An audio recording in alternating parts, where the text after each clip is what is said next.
रोजगार विहीन समझते हैं ना। रोजगार विहीन का मतलब यह है कि गृह मंत्री का बेटा बीसीसीआई का सेक्रेटरी बन जाएगा और आपके बाल बच्चा को कुछ नहीं मिलेगा। समझते हैं ना रोजगार विहीन विकास का मतलब। यह जो रोजगार विहीन विकास है, इस रोजगार विहीन विकास में इस देश के जो आम आवाम हैं, उनके बच्चों का, उनके जीवन यापन का मुद्दा कैसे हल होगा, इसीलिए यह बात कांग्रेस पार्टी ने उठाई कि समाज के हर तबके को भागीदारी देना पड़ेगा।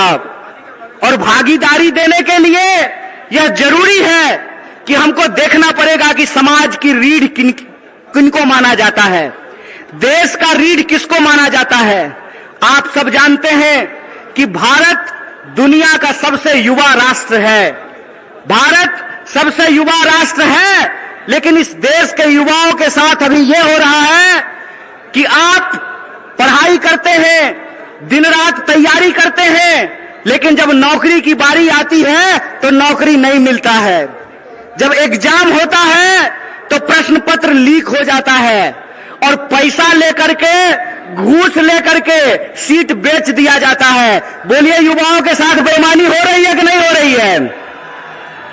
चूंकि हमारे माँ बाप किसान हैं, चूंकि हमारे माँ बाप शिक्षक हैं, हमारे माँ बाप साधारण परिवार के लोग हैं, साधारण इनकम के लोग हैं, तो हमारे भविष्य के बारे में कोई नहीं सोचता है। बताइए, नेता का बेटा नेता बनेगा, मंत्री का बेटा मंत्री बनेगा, डीएम साहब का बेटा डीएम बनेगा, डॉक्टर साहब का बेटा डॉक्टर बनेगा, लेकिन किसान का बच्चा किसान नहीं बनना चाहता है। बोलिए, किसान का बच्चा किसान बनना चाहता है? क्यों नहीं बनना चाहता है?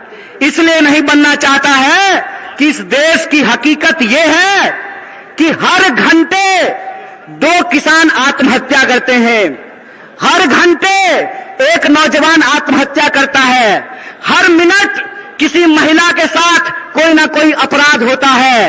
आए दिन हमको यह सुनने को मिलता है कि जो शोषित पीड़ित वर्ग के लोग हैं, उनके ऊपर लगातार हमले होते हैं, उनका अधिकार छीना जाता है।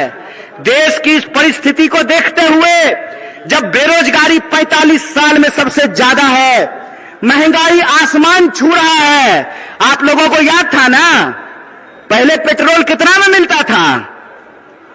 पहले पेट्रोल कितना में मिलता था? 50 रुपया में।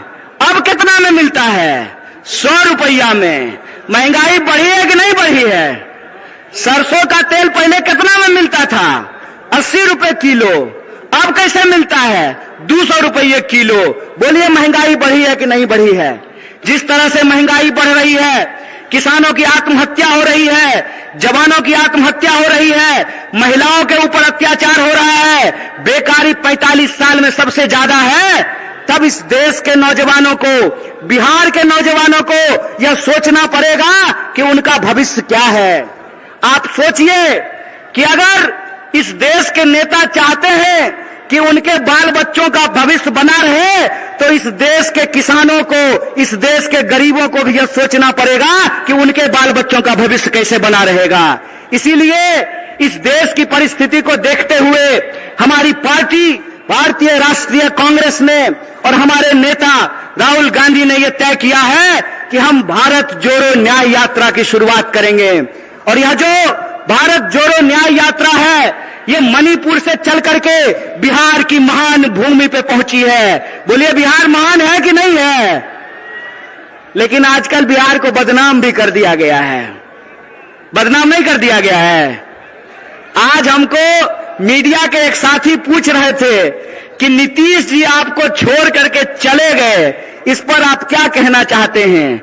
हम बोले, सुनिए, कौन आया कौन गया ये महत्वपूर्ण नहीं है। महत्वपूर्ण ये है कि बिहार के जो 14 करोड़ लोग हैं, उनका जो हक और अधिकार है, रोजी रोटी कपड़ा मकान का सवाल है, अपने खून के आखिरी कतरे तक उसके लिए संघर्ष करेंगे। ये हमारा कमिटमेंट है, ये हमारा संकल्प है। किसी के आने जाने की बात नहीं है, बात है लोगों के हक और अधिकार की, बात है लोगों के लिए न्याय की। और हमारा यह मानना है, हमारी पार्टी की यह मानना है कि अगर हम इस देश को शक्ति देना चाहते हैं, अगर हम बिहार को शक्ति देना चाहते हैं तो हमको 5 प्रकार के न्याय की स्थापना करनी पड़ेगी।